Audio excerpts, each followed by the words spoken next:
اعوذ باللہ من الشیطان الرجیم بسم اللہ الرحمن الرحیم۔ آج ہم حصہ نظم میں سے پہلی نظم آج پڑھیں گے۔ یہ پارٹ 1 کی پہلی نظم ہے جس کا عنوان ہے حمد، اور اس کی آج 2 اشعار کی تشریح دیکھیں گے۔ اس میں یہ جو نظم ہے یہ امیر مینائی کی لکھی ہوئی نظم ہے۔ حمد کے لغوی معنی تو تعریف کے ہوتے ہیں، لیکن اصطلاح میں ایسے اشعار جن میں اللہ رب العزت کی تعریف کی جائے اسے حمد کہتے ہیں۔ تو آئیے پہلا شعر شروع کرتے ہیں۔ پہلا شعر کچھ اس طرح ہے: دوسرا کون ہے جہاں تو ہے، کون جانے تجھے کہاں تو ہے۔ دوسرا کون ہے، یعنی اللہ رب العزت کی تعریف اور حمد بیان کرتے ہوئے امیر مینائی یہ کہنا چاہتے ہیں کہ دوسرا کون ہے، اللہ کے علاوہ کسی اور کی کوئی ہستی نہیں ہے، اللہ کے علاوہ کسی اور کا کوئی حقیقی اعتبار سے وجود نہیں ہے، کسی کا کوئی بھی اختیار نہیں ہے، کسی کی اپنی ذاتی طور پر کوئی حیثیت نہیں ہے۔ جہاں تو ہے، جس مقام اور مرتبے پر جو شان اور جو تعریف تیری ہے، دوسرا اس مقام اور مرتبے کو پا نہیں سکتا۔ اللہ رب العزت کا قرآن یہ ارشاد فرماتا ہے کہ لیسا کمثلہ شیء، اللہ کی مثل اور مثال کوئی نہیں ہے۔ ان اللہ عزیز حکیم، کہ بے شک اللہ غالب حکمت والا ہے۔ اللہ رب العزت، یا جب آپ کلمہ شریف پڑھتے ہیں تو کلمہ شریف کے پہلے الفاظ میں بھی یہی عقیدہ بیان کیا گیا ہے کہ لا الہ الا اللہ۔ پہلے اگر حرفوں کو دیکھا جائے، پہلے لفظوں کو دیکھا جائے تو لا نفی کا ہے، یا یہاں پر لا نفی جنس کا ہے کہ کچھ بھی نہیں ہے، اللہ کے سامنے کچھ بھی نہیں، کوئی بھی نہیں، کسی کی کوئی حیثیت نہیں، الا اللہ، مگر اللہ ہی سب کچھ ہے۔ تو یہاں پر بھی امیر مینائی نے یہی کہا کہ دوسرا کون ہے جہاں تو ہے، کون جانے تجھے کہاں تو ہے۔ دوسرے مصرعے میں یہ ہے کہ جب ہر طرف اللہ ہی اللہ ہے، ان اللہ علی کل شیء محیط، ہر چیز کو اللہ رب العزت گھیرے ہوئے ہے۔ اللہ نور السماوات والارض، زمین اور آسمان کا نور صرف اور صرف اللہ کی ذات ہے، اللہ کے علاوہ کچھ بھی نہیں ہے۔ تو پھر ہر طرف اللہ ہی اللہ ہے، تو پھر کہتا ہے کون جانے تجھے کہاں تو ہے۔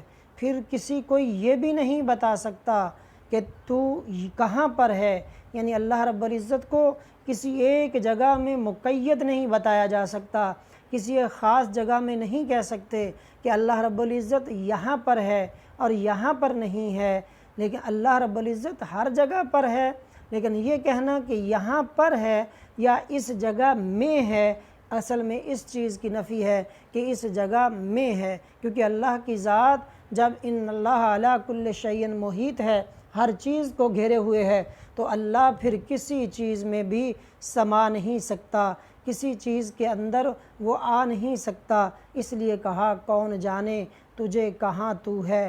تو اسی لیے کسی شاعر نے کہا تھا کہ ہے غلط گر گماں میں کچھ ہے غلط اگر گماں میں کچھ ہے، تجھ سوا بھی جہاں میں کچھ ہے۔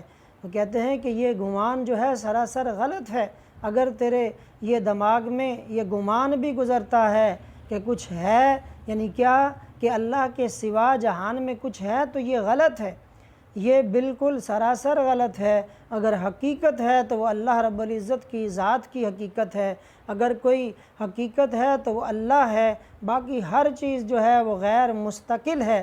یہ اللہ رب العزت کی شان کو اس طرح بیان کرتا ہے کہ اللہ رب العزت کے علاوہ تو کوئی اور چیز ہے ہی نہیں، لیکن پھر بھی ہر جگہ میں اللہ ہے۔ یہ ایک ایسی بات ہے جو عقل میں آسانی کے ساتھ نہیں آ سکتی، بلکہ عقل میں آ ہی نہیں سکتی۔ یعنی اللہ رب العزت اگر کسی عقل کے اندر آ جائے تو گویا عقل انسانی نے ذات الہیہ کا احاطہ کر لیا، تو جب احاطہ کر لیا تو پھر ان اللہ علی کل شیء محیط نہیں رہتا۔ اس لیے یہ بات ایسی ہے